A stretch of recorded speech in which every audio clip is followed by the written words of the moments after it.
Logitech is about as mainstream as you can get in the computer accessories world, and no matter what you think of them, you do have to admire their ability to consistently pump out new products in a rather exciting manner.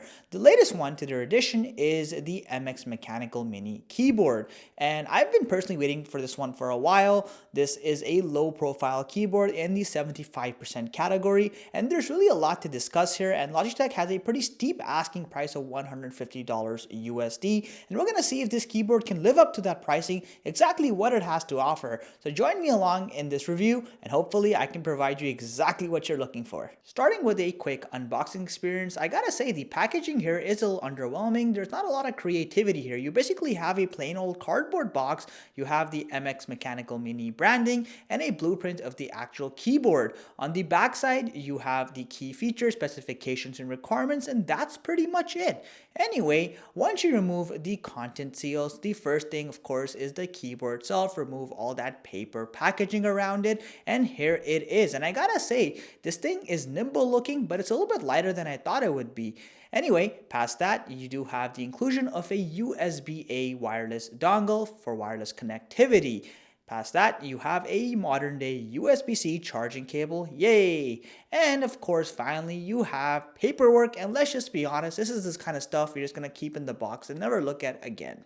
Starting with design, I'm kind of digging the professional productivity look Logitech is going with here with the MX Mini, and I also appreciate the fact that you have a nice premium build quality around the keyboard, generally speaking. So starting off with the top side, you'll notice the topmost plate is the aluminized metallic finish, on top of which you'll find the keycaps themselves. Additionally, you also have one LED indicator towards the top right corner. This lets you know the connectivity status as well as the battery status as well. You also, of course, have some subtle Logitech branding, and it's clean and simple. I also appreciate the fact that the backside of the keyboard isn't dramatic, or there's not a lot of unnecessary textures. However, it is a plastic finish. You do have two keyboard raisers to adjust the height at a single setting, and other than that, there's really not a whole lot more to see. Overall, this keyboard has a weight of approximately 1.35 pounds, again making it relatively light. Coming back to the keycaps, you'll immediately notice you do have a two-tone color scheme going on here. So basically, most of the input keys have a more black finishing, while the QWERTY keys have a more grayish finishing. You have a subtle contrast. I really like it. I also appreciate the fact that the keycaps are well labeled. They're slightly rounded, so they're easy on your fingertips. And generally speaking, you have a ton of functions built right into the keyboard. Since this is designed for both Mac and Windows, you'll notice some of the keys, like the Command or Alt keys, have split graphics or functionality to make it as, compatible or easy to use as possible with either operating system. This keyboard does use Logitech's in-house MX switches, and just like other keyboards, they come in three distinct varieties, including linear, tactile, and clicky. Now, the one I have here is Clicky, also known as Blue in the outside world. With that said, I have to say it's more of a narrow tick kind of sound rather than a more hollow talk kind of sound you get with, let's say, Gateron switches, for example. I personally like it. It's nimble, but a lot of people might want a more hollow sound. Generally speaking, I also appreciate the fact that given this is a low profile keyboard, you don't feel like there's not enough key travel. Rather, Logitech has done a really good job at kind of providing you with as much key space as possible. Have a quick listen for yourself and let me know what you guys think.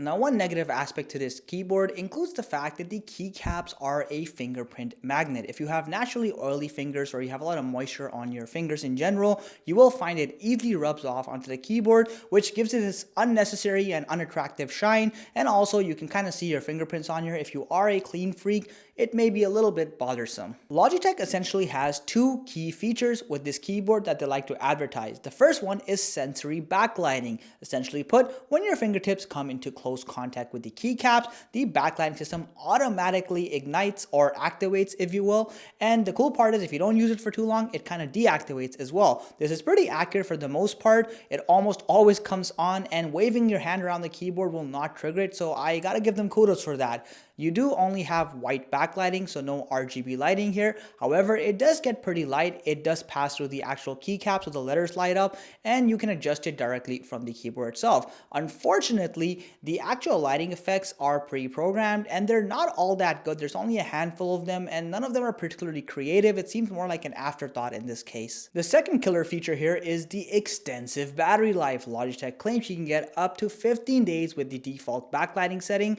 or up to 10 friggin' months with backlighting off. That is insane. So far the time recording this video, I'm at day 7 on a full charge and I have about 50% battery life left, so it's pretty accurate.